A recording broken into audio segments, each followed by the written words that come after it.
नमस्कार। आज हमारा चर्चा का विषय है जिस तरह दलितों के साथ अन्याय और अत्याचार बढ़ते जा रहा है और दलित जो है न्यायालय के चक्कर पे चक्कर लगा रहे हैं और तारीख पे तारीख पा रहे हैं और उनको न्याय नहीं मिल रहा।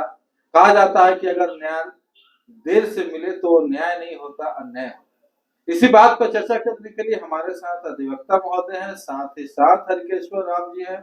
आइए हम उनसे चर्चा करेंगे बारी बारी से कि किस तरह दलित को न्याय मिले।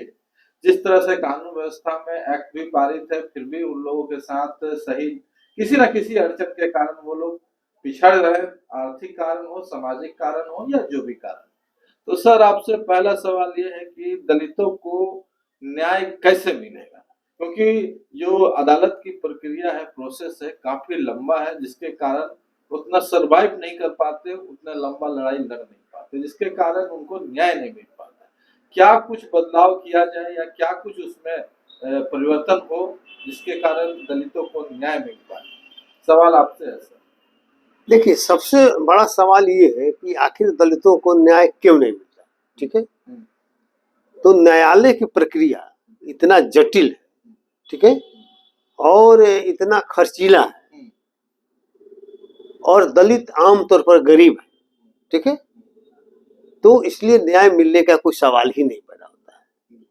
पहला तो ये है कि जो न्यायपालिका की जो व्यवस्था है, तो वहां पर जो अपर कास्ट माइंड सेट के लोग हैं, जो आमतौर पर दलितों के विरोधी रहे हैं, उन्हीं का वर्चस्व है।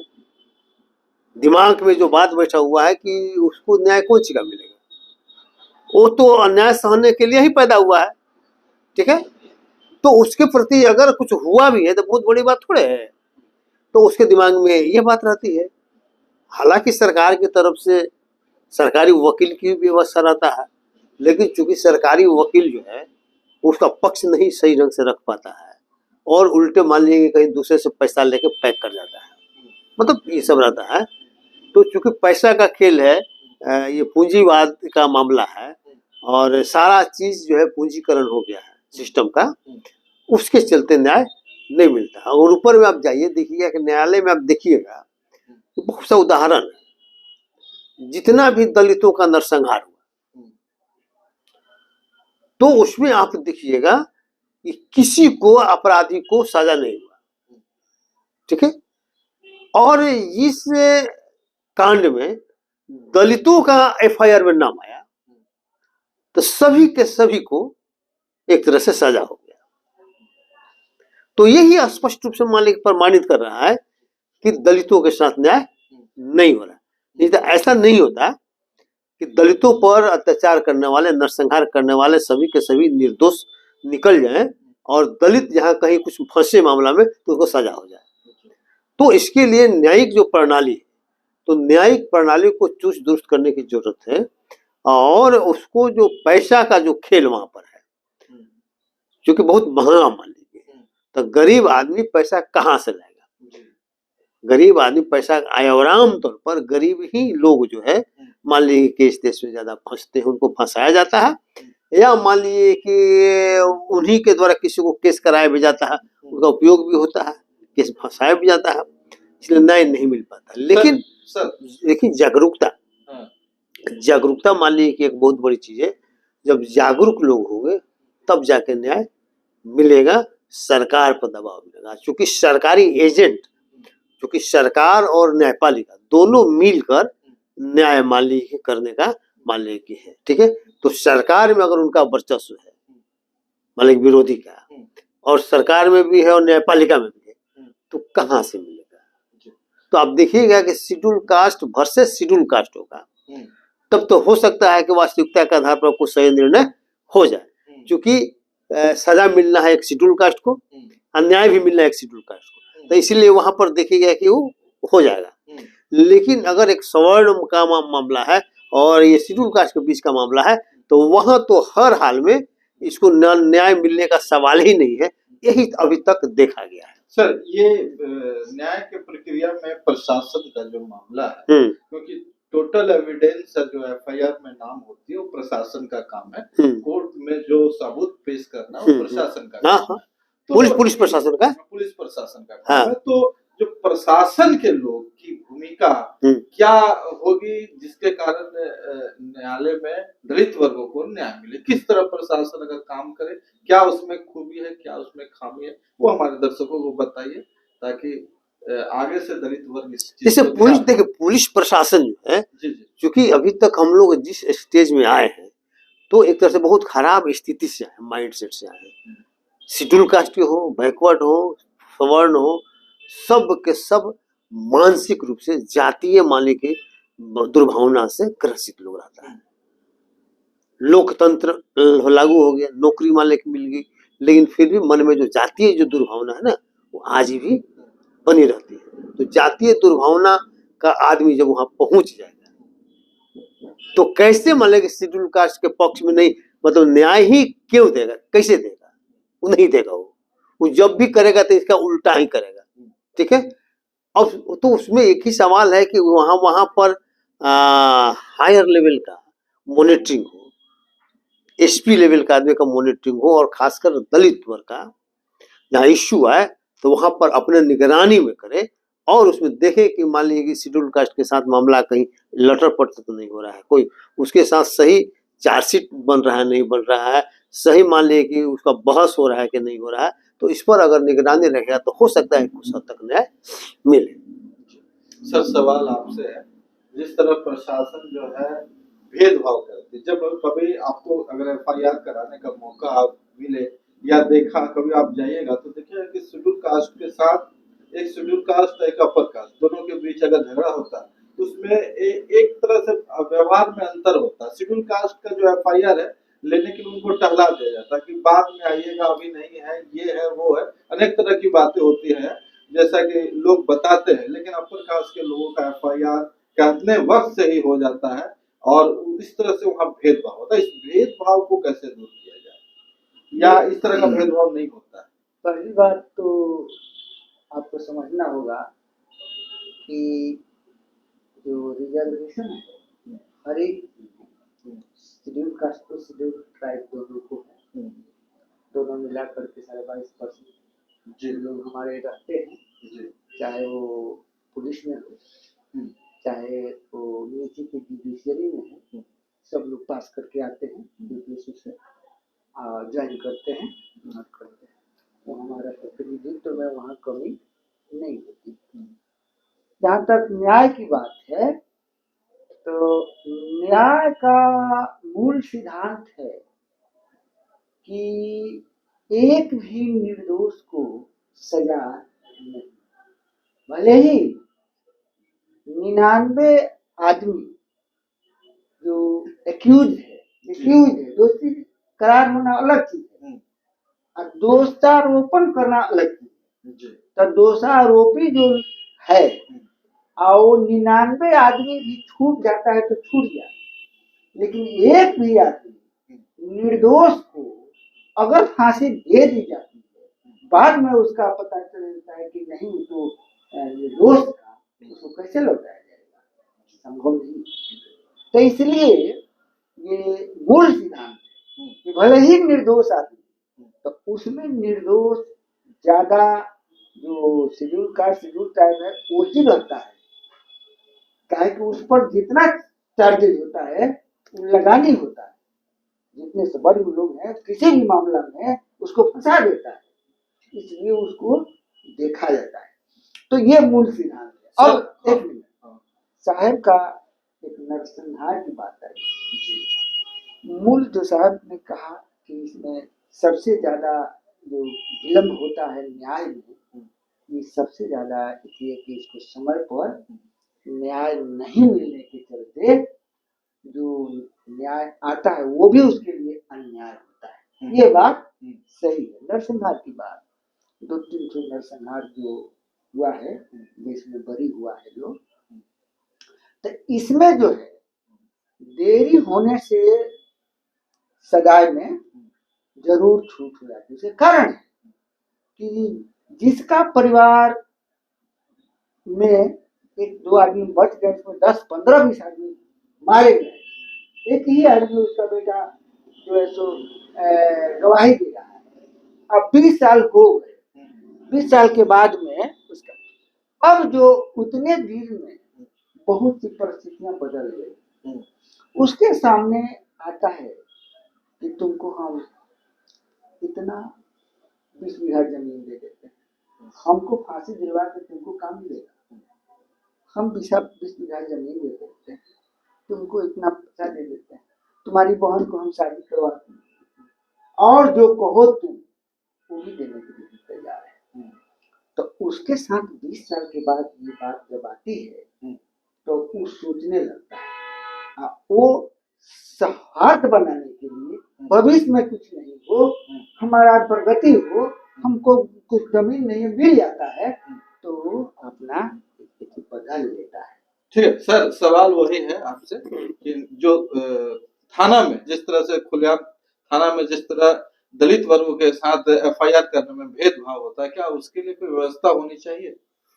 एकदम, उसके लिए तो अलग से SC/ST थाना का तो व्यवस्था किया हुआ है जी। SC/ST थाना का दलितों के लिए अलग से व्यवस्था है जी। SC/ST एक्ट को करने के लिए। लेकिन आप देखिएगा कि उसमें सजा का दर नहीं के बराबर है, ठीक है। लास्ट क्या होता है उसमें, उसको मुआवजा की राशि कुछ मिल जाती है, लेकिन न्याय नहीं मिलता, साजा किसी को नहीं मिलती है, और ये भी संतुष्ट होकर बैठा दूर जो हुआ सो कम से पैसा तो मिल गया, ठीक है। और उसके अलावा इन्होंने एक बात कहा कि 1000 दोषी छूट जाए तो छूट जाए, 1000 नहीं, ठीक है, 1000 दोषी छूट जाए तो छूट जाए, लेकिन एक निर्दोष को सजा नहीं हो, ये सिद्धांत है, ठीक है। तो इस सिद्धांत का लाभ उठाकर तो उसी में बीच में जो है अपने आप को निर्दोष साबित करने के लिए कुछ ना कुछ उसमें पॉइंट लोग ला देता है, उसी की आड़ में शंका क्रिएट कर देता है कि भाई हो भी सकता है, नहीं भी हो सकता है, ठीक है। अगर क्लियर कंफर्म मालिक हो जाएगा नहीं करवे के तो सजा हो जाएगा, लेकिन जैसे हो भी सकता है और नहीं भी हो सकता है, तो वहीं पर बचने का उपाय लोगों को हो जाता है, और उसी के आधार पर लोग बच जाता है, मजबूत लोग, और कमजोर आदमी फंस जाता है। अभी आप देखिए ना, जिससे ब्रह्मेश्वर मुखिया की मल्ले कहते हैं, तो ब्रह्मेश्वर मुखिया की हत्या चूंकि उसमें नाम आ रहा है भूमिहार का ही, भूमिहार का मर्डर हो, भूमिहार का, तो उसमें सजा हो जाएगा, उसमें एकदम निर्णय सही हो जाएगा। भूमिहार वर्सेस भूमिहार, उसमें निर्णय सही। अगर वही मान लीजिए कि अगर शेड्यूल कास्ट करा तो और तेजी में होता समझे, लेकिन अगर शेड्यूल कास्ट तो अगर भूमिहार मारा रहता तो नहीं सजा होता। अब देखिए यहीं पर आनंद मोहन का जो सजा हुआ, अब जैसे आनंद मोहन को देख लीजिए ना, अब आनंद मोहन को उनको मान लीजिए कि मामला फंस गया है, आनंद मोहन के साथ क्या हुआ है कि इन्होंने वाला कानून में संशोधन कर दिया, जेल मैनुअल में संशोधन करा दिया नीतीश कुमार इन लोगों ने। पहले क्या था कि भाई 3-4 स्टेज में किसी को छोड़ा नहीं जाएगा, 3-4 वाला पॉइंट था, तो उसमें एक पॉइंट ये भी था कि अगर वर्किंग समय में सरकारी कर्मचारी की हत्या होती है और उसमें कोई अभियुक्त है तो उसमें किसी तरह का छूट नहीं दिया जाएगा, उस पर किसी तरह का अनुकंपा नहीं होगा, उसको पूरा जीवन मान लेकर उनको ही रहना पड़ेगा, ठीक है। लेकिन उसमें ये लोग संशोधन कर दिया लालू नीतीश मिलकर, ठीक है, और उसको छोड़ दिया। अब चूंकि मामला सुप्रीम कोर्ट में है, सुप्रीम कोर्ट में इधर मामला आ रहा है, तो चूंकि उसकी पत्नी जो है वहां केस की, जी कृष्णैया के मालिक की पत्नी, वहां पर एक मामला हो रहा है कि ये तो बड़ा घपला मान लेकर बिहार सरकार ने कर दिया है।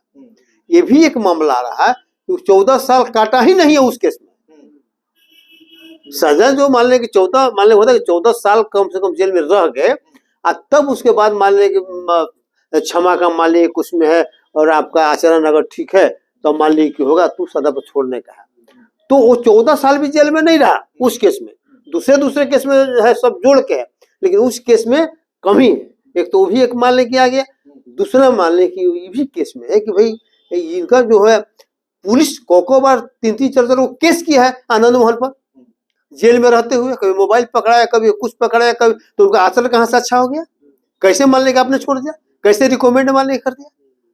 तो चूंकि पॉलिटिकल मान लें कि उनको पैरवी था और राजनीतिक दृष्टिकोण से न्याय को एक तरह से बेचने का मान लीजिए काम कर दिया, न्याय को एक तरह से अन्याय में बदलने का काम किया गया, ठीक है। तो इस कारण से उनको छूट। अब देखिए सुप्रीम कोर्ट क्या करता है। देखिए एक बड़ी सवाल सामने आ रही है, एक आईएएस ऑफिसर को अगर न्याय नहीं मिलता है न्यायालय के द्वारा, तो क्या एक आम आदमी को न्याय मिलने की उम्मीद कितना % रह जाता है? सर सवाल आपसे, एक बहुत बड़े अधिकारी जी कृष्णैया जी को न्याय नहीं मिल पाया, आप एक आम आदमी क्या आशा कर सकता है सरकार से कि हमें न्याय, ये खासकर दलित वर्ग? ठीक है, ये बात है कि जिसकी बात आप कर रहे हैं न्यायालय से उसको सजा मिल चुका है जी। आपने जो वोट दे के जो सरकार बनाते हैं जी, सरकार ने उसको छोड़ दिया, सरकार ने, क्योंकि आपके पक्ष की सरकार नहीं है जी, इसलिए उसको छोड़ दिया, नहीं तो छोड़ने का कोई जगह नहीं। न्याय के मुताबिक, सजाए के मुताबिक उसको छोड़ा नहीं जा सकता, लेकिन पॉलिटिकल छूट गया, छोड़ दिया, पॉलिटिकल कारण से। पॉलिटिकल, हाँ, तो पॉलिटिक्स मतलब इधर पॉलिटिकल भी हो गया, उन्हें पुलिस प्रशासन भी हो गया, उधर जेल प्रशासन भी हो गया, इधर मान लीजिए न्यायालय प्रशासन भी। सर आप सर्विस में बहुत दिन रहे हैं, हाँ। सर्विस में काम भी किए हैं, कई आंदोलन भी किए हैं, सर्विस से सवाल है सर, एक दलित वर्ग का व्यक्ति कठिन मेहनत करके कई परिस्थिति से गुजर कर एक अदना सा सरकारी नौकरी पाता है, और उसके बाद नौकरी में जाने के बाद जैसे ही अन्य कलिंग लोग हैं उनको पता चलता है कि ये शेड्यूल कास्ट का व्यक्ति है, तो उसको किसी न किसी रूप में सीनियर लोग, चाहे जो भी प्रशासनिक लोग हैं, विभागीय लोग हैं, परेशान करते हैं, एक तरह से प्रताड़ना करते हैं। उस परिस्थिति में क्या करना चाहिए, या इस तरह का बात सही है या गलत है? क्योंकि आपका निजी देखिए प्रताड़ना तो होता ही है जी, लेकिन देखा कि भाई शेड्यूल कास्ट का है और ये साफ सुथरा रहा है, पहले तो शेड्यूल कास्ट का दर्जा दूसरा होता था, अब नौकरी में आ गया है, तो अगर आप वहां पर गिर कर रहेंगे, अगर स्वाभिमान बेच कर रहेंगे, तब आपको कोई दिक्कत नहीं होगा। अगर स्वाभिमान को बेच दिए, उन लोगों को पीछे लग्गू बन कर रहे, तब आपको कोई परेशानी नहीं। लेकिन जैसे ही आप स्वाभिमानी बनने का कोशिश कीजिएगा, स्वाभिमान के लिए लड़ना शुरू करिएगा, तो आपके खिलाफ सारा सिस्टम हो जाएगा और सारा तरह का आरोप आप पर लगा के आपको डैमेज कर देगा। आप देखिएगा कभी निगरानी के मामले में जितना देखिएगा, सबसे बड़ा मान लीजिए कि धन संपत्ति उगाही करने वाला सबसे ज्यादा धनी मनी आदमी किस वर्ग का मिलेगा, ठीक है। जब देखिएगा नौकरी में, नौकरी के आप सर्वे करके देख लीजिए, तो फॉरवर्ड क्लास के लोगों के पास सबसे ज्यादा संपत्ति आपको मिलेगा जो नौकरी में रहा है। आज सेम तरह का, जैसे मान लीजिए हम जिस रैंक में, उसी रैंक में एक फॉरवर्ड को किसी को आप ले लीजिए, आप देखिए कि दोनों के स्टेटस में क्या फर्क है, ठीक है। लेकिन वो सब कुछ करते हुए उस पर कुछ नहीं होगा, उस पर कुछ नहीं होगा, लेकिन हम कुछ भी नहीं करेंगे तो हम पर सारा आरोप लग जाएगा और मालिक हमको प्रताड़ित किया जाएगा, इसलिए कि आगे प्रमोशन, क्योंकि रिजर्वेशन है तो प्रमोशन नहीं होगा, तो इसलिए मालिक होता है। तो ये सब सरकार करती है, चाहे बीजेपी की हो, चाहे आरजेडी की हो, चाहे जदयू की हो, चाहे किसी का, क्योंकि सिस्टम ना काम करता है और सिस्टम आपके खिलाफ है। एक मामला और है सर, एक बहुत बड़ा इम्पोर्टेंट सवाल है सर, कि देखिए आप योग्य हैं, आपके पास हर चीज है, सीनियर भी है, लेकिन जब पोस्टिंग प्रमोशन की बात आती है तो आपका जूनियर भी आपसे ऊंचा पोस्ट पे चला जाएगा, ये सिद्धांत में इस तरह से भेदभाव किया जाता है, क्या ये होता है क्या इस तरह का? देखिए आपको बता रहे हैं, मेरे साथ हुआ है, दूसरा को छोड़ दीजिए ना, मेरे साथ हुआ है कि दूसरा के जनरल को छोड़ दीजिए कि भाई ये वरीयता पर झंझट है कि वो वरीय के ऊपर ही थोड़ा सा दो नियम है, उसके चलते मान लीजिए। लेकिन शेड्यूल कास्ट में भी, शेड्यूल कास्ट में भी जो हमसे जूनियर 2 साल हमसे बाद में नौकरी में आया, उसमें सबको अतिरिक्त प्रभार में मुख्य अभियंता का पद दे दिया गया। सब 4 साल 5 साल मुख्य अभियंता रहा, मैं नहीं रहा, मेरा नहीं हुआ, हमको नहीं किया गया। क्यों? क्योंकि मैं शेड्यूल कास्ट का प्रमोशन, रिजर्वेशन प्रमोशन का लड़ाई लड़ रहा था, ठीक है। तो हमको वहां से डैमेज किया गया, हमको नहीं बनाया गया, और हमसे जूनियर को शेड्यूल कास्ट में ही हमसे जूनियर को बना के मुख्य अभियंता बना दिया गया, क्योंकि वो विरोध नहीं करता था, वो बोलता नहीं था, वो हम में हम मिलाता था। तो ये मान लीजिए है प्रश्न जो है ना, ये बहुत अच्छा प्रश्न है। जी इसको आप एक दूसरे दिन पूछिए, जी और आपको हम अपने विषय में आपको दिखा करके, जी और जो लेटर है और वो जो कैसे होता है हम्म। वो हम दिखाएंगे, जी और कितना टॉर्चर किया जाता है जी वो दिखाएंगे। और हम जितना चीज लिए हैं हाई कोर्ट से अपना लिए, जी एक चीज हमको पेमेंट हाई कोर्ट से अपने बैठ के लिए। चलिए बहुत बहुत धन्यवाद। फिर आगे हम लोग मान लेंगे आगे ना, आगे हम लोग इस विषय को और आगे ले जाएंगे। कल ले रखे ना, कल आगे चर्चा लिया पर्सनल जाएगा। पर्सनल और है ना। बाकी जो है कमेंट करके आप बताएं कि ये वीडियो कैसा लगा। ये दलित चिंतन और दलितों की आवाज को आगे बढ़ाने के लिए ये हम लोग सवाल जवाब किए। बाकी आप कमेंट करके जरूर बताएं कि क्या कुछ होना चाहिए, दलित को कैसे न्याय मिले। जय भीम, जय भारत, जय संविधान।